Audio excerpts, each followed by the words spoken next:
పాల్గొంచుకున్న అందరి నాయకులకి కూడా పేరు పేరునే ధన్యవాదాలు తెలియజేసుకున్నాను. ప్రభుత్వ రంగ సంస్థలను కాపాడుకునేందుకు కార్మిక వర్గం ప్రజలు ఐక్యంగా పోరాటం చేయాలని సిఐటియు రాష్ట్ర కార్యదర్శి కె సుబ్బరావం అన్నారు. విజయనగరం జిల్లా బొబ్బిలి శ్రీ వేణుగోపాలస్వామి కళ్యాణ మండపంలో సిఐటియు మండల మహాసభ నిర్వహించారు. ఈ సందర్భంగా ఆమె మాట్లాడుతూ కేంద్రంలో మోదీ అధికారంలోకి వచ్చిన తర్వాత ప్రభుత్వ రంగ సంస్థలను కారు చౌకగా కార్పొరేట్ సంస్థలకు అమ్మి వేస్తున్నారంటూ విమర్శించారు. రైల్వే లైన్లను ఎయిర్పోర్ట్లను ప్రైవేటీకరణ చేయడం వలన ప్రమాదాలు జరుగుతున్నాయన్నారు. ప్రజల ప్రాణాలు పోతున్న పాలకుల్లో చలనం లేదని విమర్శించారు. ఈ కార్యక్రమంలో యూటీఎఫ్ రాష్ట్ర నాయకులు కె విజయగౌరి, సిఐటియు జిల్లా అధ్యక్షులు పి శంకర్రావు, రైతు సంఘ జిల్లా అధ్యక్షులు ఎస్ గోపాలం, మున్సిపల్ కార్మికులు పాల్గొన్నారు.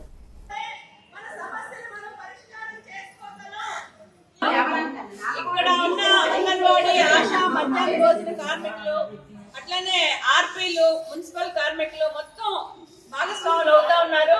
ప్రధానంగా కేంద్రంలో నరేంద్ర మోడీ గారు 3వసారి అధికారంలోకి వచ్చిన తర్వాత ఈరోజు కార్మికులకు ఉన్న హక్కులన్నీ తీసేసి యజమానులకు అనుకూలమైన చట్టాలని అమలు చేస్తా ఉన్నాడు. కార్మిక కోడ్లు తీసుకొచ్చారు. వీటిని రద్దు చేయాలి అని చెప్పేసి మేము ఈ సందర్భంగా డిమాండ్ చేస్తా ఉన్నాం.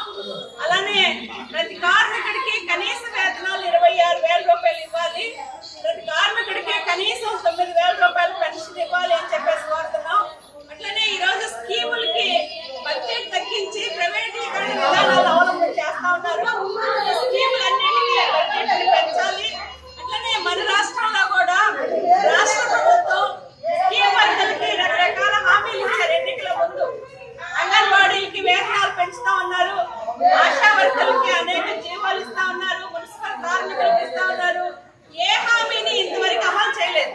అందుకని వెంటనే రాష్ట్ర ప్రభుత్వం మన రాష్ట్రంలో ఉన్న కార్మిక వర్గానికి ఇచ్చిన హామీలు అమలు చేయాలి అని చెప్పేసి మేము డిమాండ్ చేస్తున్నాం. ఒకవైపు కేంద్రంలో నరేంద్ర మోడీ గారు కార్మిక చట్టాలను రద్దు చేస్తే మన రాష్ట్రంలో ఆ కార్మిక కోడ్లు ముందుగానే అమలు చేయడానికి చంద్రబాబు నాయుడు గారు కూడుకుంటున్నారు. ఇప్పుడు 8 గంటల పనిని 10 గంటలు చేస్తూ మన కేబినెట్ లో తీర్మానం చేశారు. అట్లనే మహిళలు కూడా రాత్రిపూట పనులు చేయాలి అని చెప్పేసి ఈ రోజు కేబినెట్ లో తీర్మానం జరిగింది. అట్లనే ఓటీ అవర్స్ పెంచేశారు. అంటే ఇవన్నీ కూడా యజమానులకు అనుకూలంగా ఈ రోజు రాష్ట్ర ప్రభుత్వం అడుగులు కూడా పడతా ఉన్నాయి. దీన్ని ఎట్టి పరిస్థితుల్లో కార్మిక వర్గం అంగీకరించదు. ఈ 8 గంటల పని అమలయ్యే విధంగా ప్రభుత్వం చర్యలు తీసుకోవాలి. అట్లనే స్కీములకి బడ్జెట్ పెంచాలి.